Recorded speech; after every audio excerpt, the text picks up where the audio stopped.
Book का cover. तो हम शुरुआत करते हैं पाठ की। भारत महिमा। तो आपको स्क्रीन पे दिख रहा है जो पिक्चर, वो है कवि जयशंकर प्रसाद। जयशंकर प्रसाद जी की लिखी हुई ये कविता है। जैसे कि मैंने आपको बताया, 9वीं कक्षा में आपने पढ़ा था पहली कविता चांदनी रात, जिसके अंदर आपको प्राकृतिक सौंदर्य के बारे में देखना था। प्रकृति कितनी प्रकार से हमें सुहावनी लगती है, कैसे हमें लुभावती है, ये सब आपने देखा। तो अब हम आपको यहाँ पे ये बताएंगे कि भारत महिमा में कवि ने हिमालय से लेकर के हमारे देश में जितने भी सूरवीर हुए, धर्म, संस्कृति, इन सब का गुणगान किया है। ये सब क्या करते हैं, हमारे मन को लुभाते हैं। हम आगे कवि का परिचय देखेंगे। जिनका जन्म हुआ 1890 वाराणसी उत्तर प्रदेश, और जिनकी मृत्यु हुई 1937 वाराणसी उत्तर प्रदेश। परिचय है इनका। जयशंकर प्रसाद जी छायावादी युग के 4 स्तंभों में से एक हैं, और आप क्या हैं, बहुमुखी प्रतिभा के धनी हैं। कवि, नाटककार, कथाकार, उपन्यासकार तथा निबंधकार के रूप में आप प्रसिद्ध हैं। आपकी रचनाओं में सर्वत्र भारत के गौरवशाली अतीत, ऐतिहासिक विरासत के दर्शन होते हैं। यहाँ पे 4 स्तंभों की बात की गई है। तो 4 स्तंभों में मैं ही आपको वापस बता देती हूँ कौन कौन से कवि हैं। जयशंकर प्रसाद, सूर्यकांत त्रिपाठी निराला, महादेवी वर्मा, और अंतिम वाले हैं पंत जी, सुमित्रा नंदन पंत। प्रमुख कृतियों में जो इनकी कृतियां हैं, झरना, आंसू, लहर, कामायनी। कामायनी एक महाकाव्य है। स्कंदगुप्त, चंद्रगुप्त, ध्रुव सौमिनी ऐतिहासिक नाटक है। प्रतिध्वनि, आकाशदीप, इंद्रजाल कहानी संग्रह है। कंकाल, तितली, इरावती, ये क्या है, उपन्यास है इनका लिखा हुआ। अब मैं भारत महिमा कविता का वाचन करूंगी, जिसे आप ध्यान पूर्वक सुनिए। हिमालय के आंगन में उसे किरणों का दे उपहार, उषा ने हंस अभिनंदन किया और पहनाया हीरक हार। जगे हम लगे जगाने विश्व, लोक में फैला फिर आलोक। व्योमतम पुंज हुआ तब नष्ट, अखिल संस्कृति हो उठी अशोक। विमल वाणी ने वीड़ा ली, कमल कोमल कल कर में प्रीत सप्रीत। सप्त स्वर सप्त सिंधु में उठे, छिड़ा तब मधुर साम संगीत। विजय केवल लोहे की नहीं, धर्म की रही धरा पर धूम। भिक्षु होकर रहते सम्राट, दया दिखलाते घर घर घूम। गोरी को दिया दया का दान, चीन को मिली धर्म की दृष्टि। मिला था स्वर्ण भूमि को रत्न, शील की सिंहल को भी सृष्टि। किसी का हमने छीना नहीं, प्रकृति का रहा पालना यहीं। हमारी जन्मभूमि थी यहीं, कहीं से हम आए थे नहीं। चरित थे पूत भुजा में शक्ति, नम्रता रही सदा संपन्न। हृदय के गौरव में था गर्व, किसी को देख न सके विपन्न। हमारे संचय में था दान, अतिथि थे सदा हमारे देव। वचन में सत्य, हृदय में तेज, प्रतिज्ञा में रहती थी टेव। वही है रक्त, वही है देश, वही साहस है, वैसा ज्ञान। वही है शांति, वही है शक्ति, वही हम दिव्य आर्य संतान। जिए तो सदा इसी के लिए, यही अभिमान रहे या हर्ष। निछावर कर दे हम सर्वस्व, हमारा प्यारा भारतवर्ष।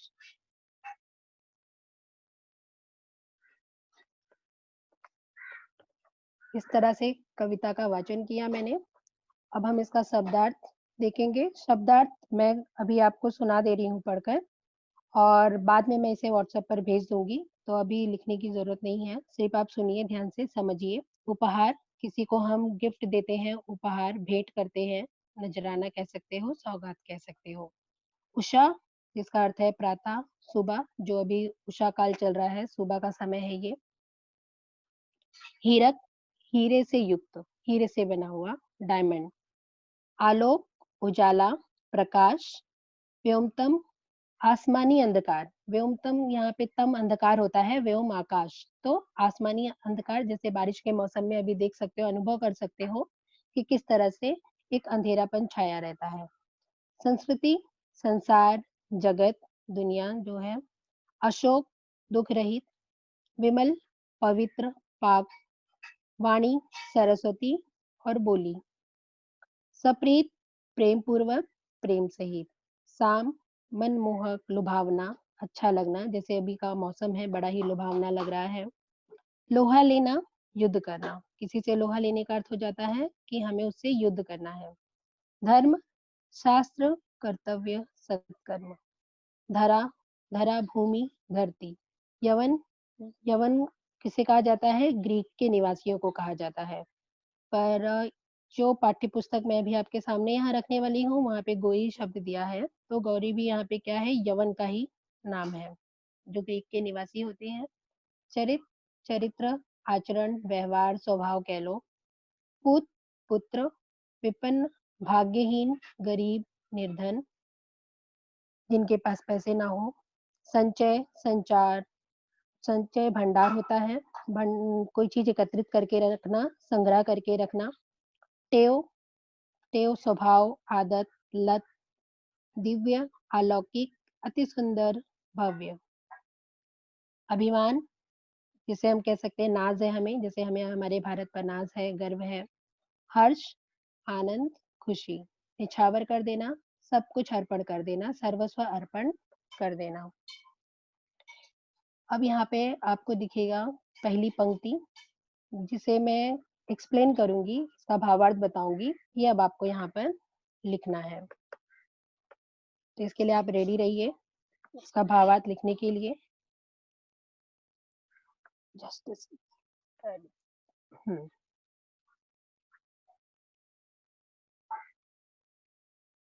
ओके।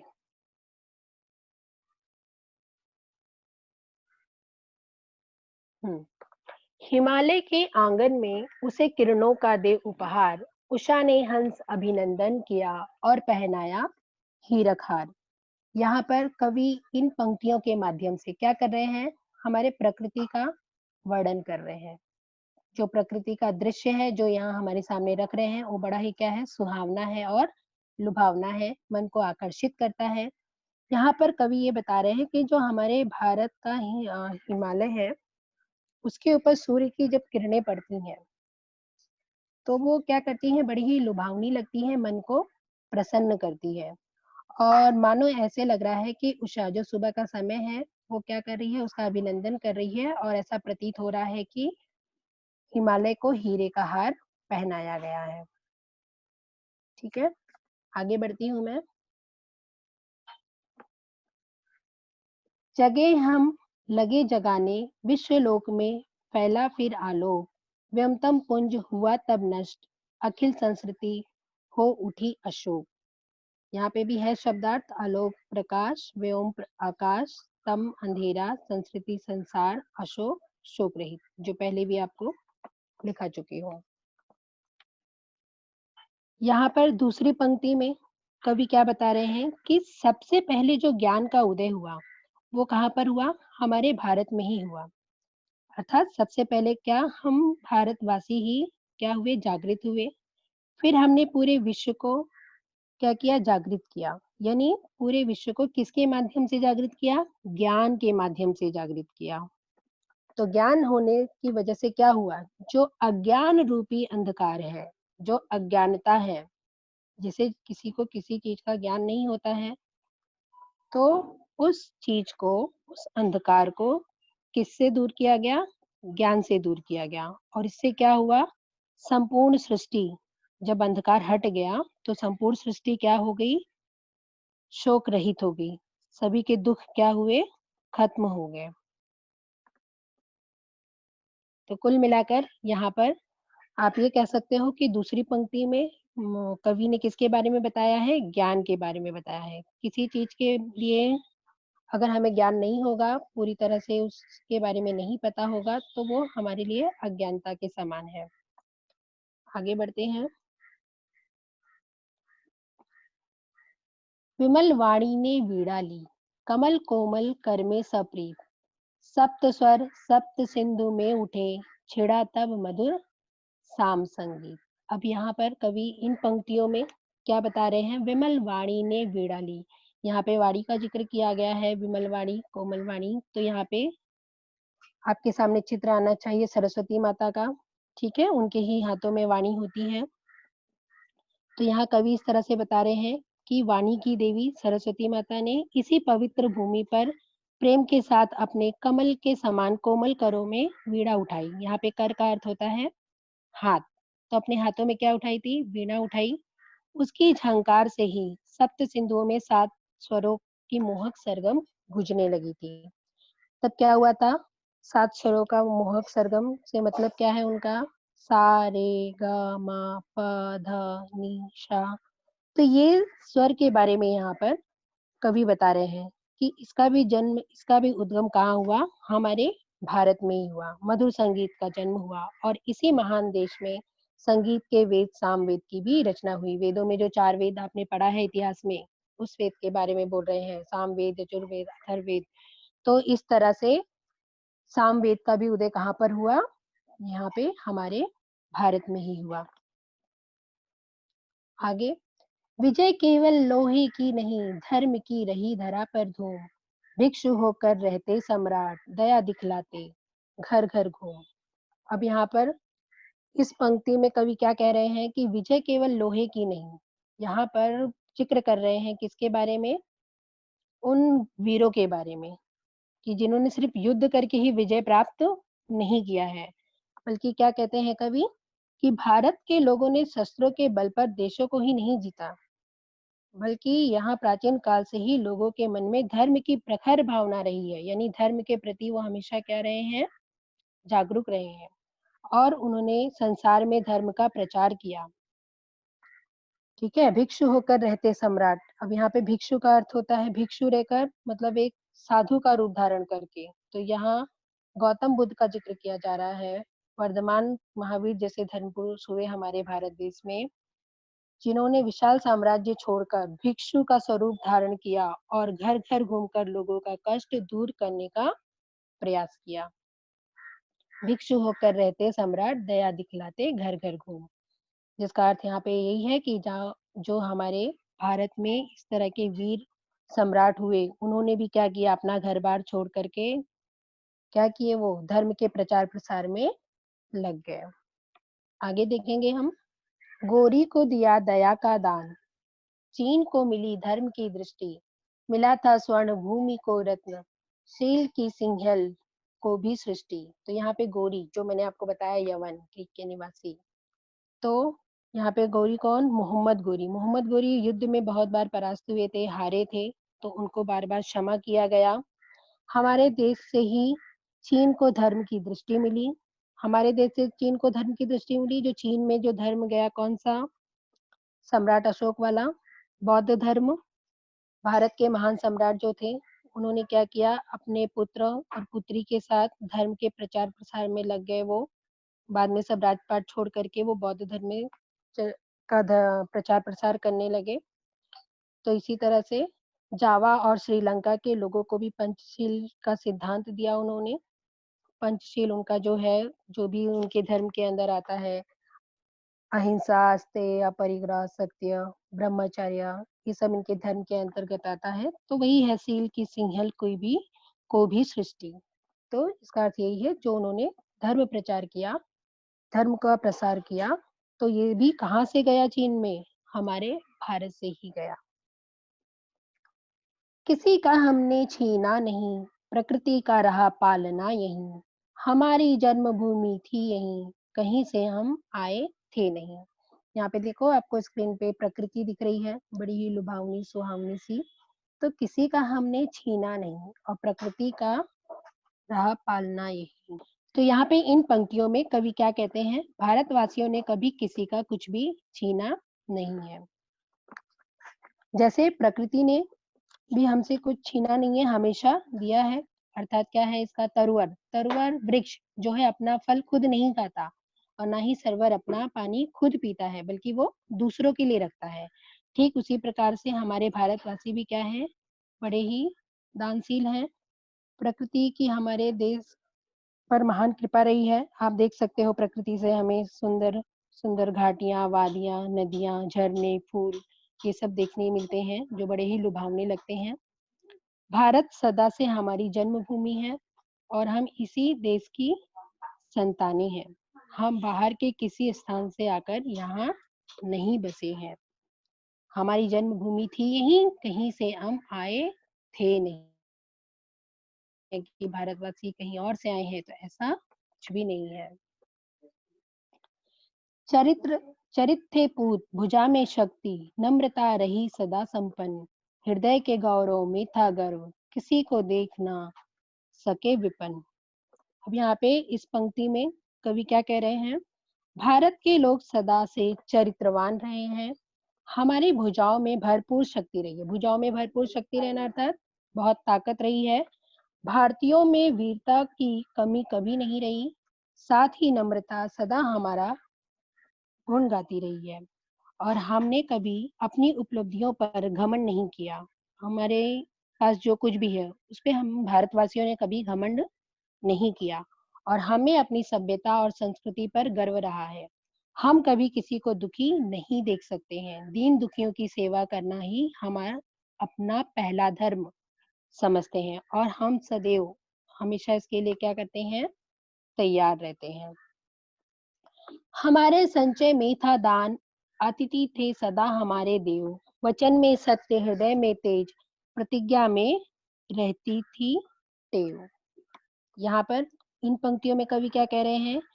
हम यदि धन और संपत्ति का संग्रह करते हैं, हमारे संचय में था दान, तो हम जो भी धन संपत्ति का संग्रह करते हैं, तो ये सब हम दान भी करते हैं। दान से अभी का समय आप देख सकते हो, दान करते हैं तो आप देख रहे हो लॉकडाउन का समय है, कितने लोगों ने कितना दान किया।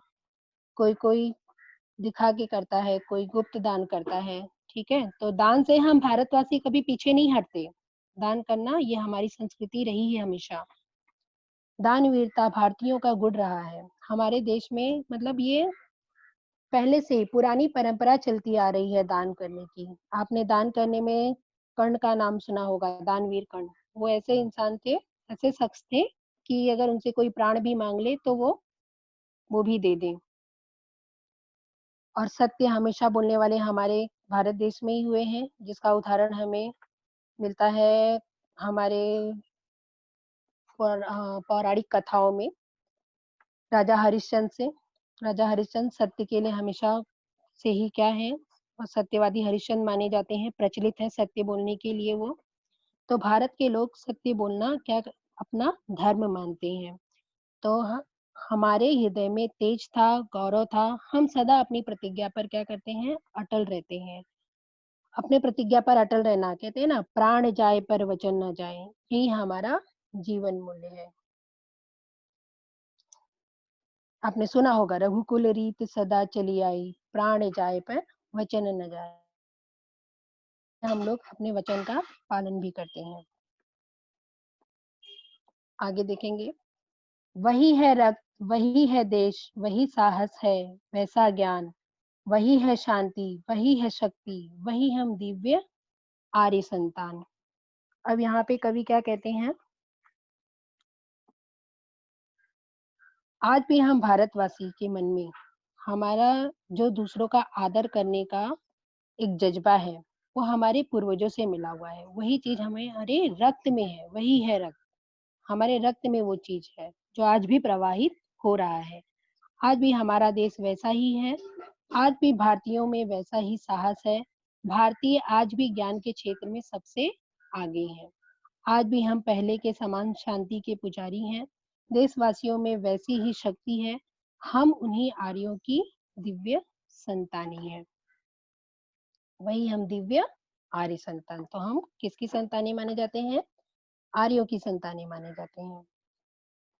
अंतिम पंक्ति है, जिए तो सदा इसी के लिए यही अभिमान रहे, जिए तो सदा इसी के लिए यही अभिमान रहे, यह हर्ष नछावर कर दे हम सर्वस्व हमारा प्यारा भारतवर्ष। यहाँ पे कवि क्या कह रहे हैं अंतिम पंक्ति में? हम जब तक जिए तो इसी देश के लिए जिए और हमें इसकी सभ्यता और संस्कृति पर अभिमान है और हर्ष है कि हमने इस भूमि पर जन्म लिया है, यह हमारा प्यारा भारतवर्ष है। यदि कभी आवश्यकता पड़े तो इसके लिए अपना सर्वस्व मुझे निछावर कर देना पड़े, तो मुझे कोई गम नहीं है। मैं अपने इस प्यारे भारतवर्ष पर अपना सब कुछ निछावर करने के लिए तैयार हूँ। इस तरह से आप देख सकते हो, भारत की महिमा दर्शाने वाला यह ताजमहल, इसे शाहजहाँ ने बनवाया था अपनी पत्नी मुमताज के लिए, ऐसी कथा प्रचलित है इसके लिए। और हम अभी के लिए ये देख सकते हैं स्टैचू ऑफ सरदार वल्लभ भाई पटेल का। ये भी हमारी भारत की महिमा का गुणगान करते हैं। ओके, तो इस तरह से कुल मिला के हमने क्या देखा और क्या समझा, इसका सारांश में हम लोग जान सकते हैं कि कुल मिला के कवि ने हमें यहाँ पे यही बताया है कि देश के जो गौरवशाली इतिहास इतिहास की जो भी चीजें हैं, अतीत की जो भी चीजें हैं, तो उन अतीत को यहाँ पर सजीव रूप में दर्शाया है। कवि का कहना यहाँ पर यही है कि हमें अपने देश पर गर्व करते हुए उसके प्रति अपना सर्वस्व निछावर कर देना चाहिए और हमें हमेशा अपने देश के लिए अपने कर्तव्य से पीछे नहीं हटना चाहिए।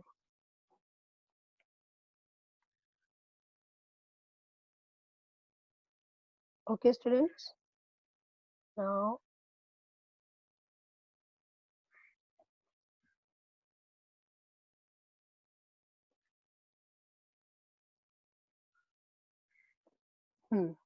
अब आप बोल सकते हो, कुछ डाउट है तो।